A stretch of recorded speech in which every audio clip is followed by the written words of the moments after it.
Goodwill പാചകത്തിൻ്റെ പുതിയൊരു എപ്പിസോഡിലേക്ക് എല്ലാവർക്കും സ്വാഗതം. നമ്മളിന്ന് പാകം ചെയ്യാൻ പോകുന്നത് ചന സ്റ്റൂ ആണ്. നോർത്ത് ഇന്ത്യൻ സ്റ്റൈലിൽ നിന്നും വ്യത്യസ്തമായി നമുക്ക് നമ്മുടെ കേരള ശൈലിയിൽ കടല കൊണ്ട് എങ്ങനെ സ്റ്റൂ ഉണ്ടാക്കാം എന്ന് നോക്കാം. ചന സ്റ്റൂ തയ്യാറാക്കുന്നതിന് വേണ്ടിയിട്ട് നമ്മളൊരു 200 ഗ്രാം ചന ബോയിൽ ചെയ്ത് എടുത്തിട്ടുണ്ട്. വെള്ളക്കടലയാണ് നമ്മൾ എടുത്തിരിക്കുന്നത്. ചന സ്റ്റൂ തയ്യാറാക്കുന്നതിന് വേണ്ടിയിട്ട് നമ്മളൊരു 2 ടീസ്പൂൺ വെളിച്ചെണ്ണ ചേർത്ത് കൊടുക്കുന്നുണ്ട്. ഇതിലേക്ക് ഒരു ചെറിയ കഷ്ണം ഇഞ്ചി ചെറുതായി നീളത്തിൽ അരിഞ്ഞത് ചേർത്ത് കൊടുക്കുന്നു. ഒപ്പം ഒരു 10 തണ്ട് വെളുത്തുള്ളി നമ്മൾ നന്നായിട്ട് ചോപ്പ് ചെയ്തും കൂടെ ചേർത്ത് കൊടുക്കുന്നുണ്ട്. അതോടൊപ്പം ഒരു 4-5 ഉണക്കമുളക് കൂടി നമ്മൾ ചേർത്ത് കൊടുക്കുന്നു.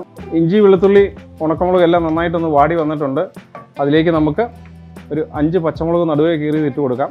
അതോടൊപ്പം ഒരു 20 ചെറിയുള്ളി ചെറിയ കഷ്ണങ്ങളാക്കിയത് നമുക്ക് ചേർത്ത് കൊടുക്കാം.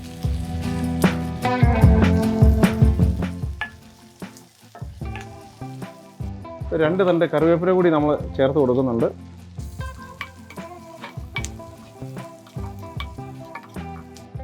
ഇതിലേക്ക് നമ്മളൊരു കുറച്ച് ഉപ്പ് ചേർത്ത് കൊടുക്കുന്നുണ്ട്.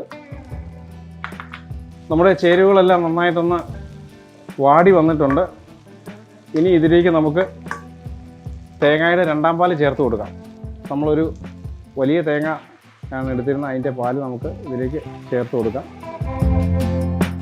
നമ്മുടെ വേവിച്ച കടല, വെള്ളക്കടല നമുക്ക് ഇതിലേക്ക് ചേർത്ത് കൊടുക്കാം.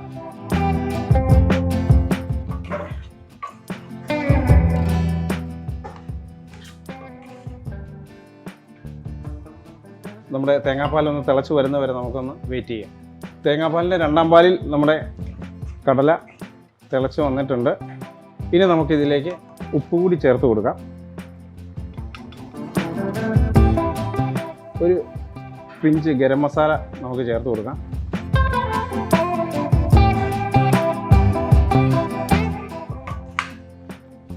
ഇതിലേക്ക് നമുക്കൊരു 1/2 ടീസ്പൂൺ കുരുമുളക് പൊടിച്ചത് ചേർത്ത് കൊടുക്കാം.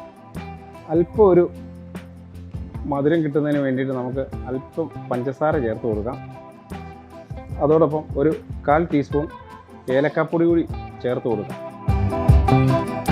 നമുക്ക് നന്നായിട്ടൊന്ന് ഇളക്കി കൊടുക്കാം.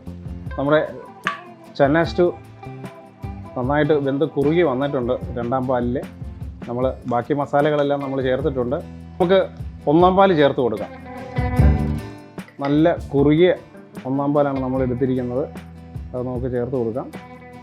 ഇനി നമുക്ക് നമ്മുടെ സ്റ്റൗ ഓഫ് ചെയ്യാം. അതിന് ശേഷം പയ്യെ ഒന്ന് ഇളക്കി കൊടുക്കാം.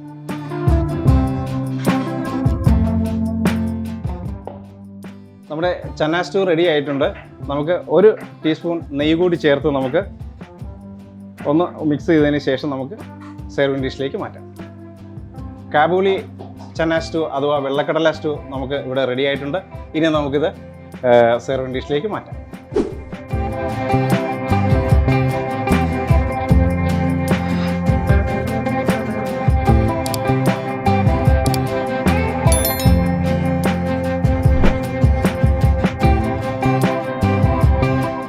നമുക്ക് കാഷ്നട്ടും കിസ്മിസും അല്പം ഫ്രൈഡ് ഓണിയനും ചേർത്ത് നമ്മുടെ ചന സ്റ്റൂ നമുക്കൊന്ന് ഗാർണിഷ് ചെയ്യാം. അല്പം നെയ്യ് കൂടി നമുക്ക് ചേർത്ത് കൊടുക്കാം. നമ്മളിന്ന് തയ്യാറാക്കിയ വെള്ളക്കടല സ്റ്റൂ എല്ലാവർക്കും ഇഷ്ടമായെന്ന് കരുതുന്നു. തീർച്ചയായും നിങ്ങൾ വീടുകളിൽ ഇത് ട്രൈ ചെയ്യണം. നമ്മൾ കാണും പോലെ ഒരു നിസ്സാരമായ ഒരു ഡിഷല്ല, വളരെ ഹെൽത്തിയായ ടേസ്റ്റിയായ ഒരു ഡിഷാണ്. തീർച്ചയായും നിങ്ങൾ ഇത് വീടുകളിൽ ട്രൈ ചെയ്യണം. അടുത്ത വീഡിയോയിൽ പുതിയൊരു വിഭവവുമായി വീണ്ടും കാണാം.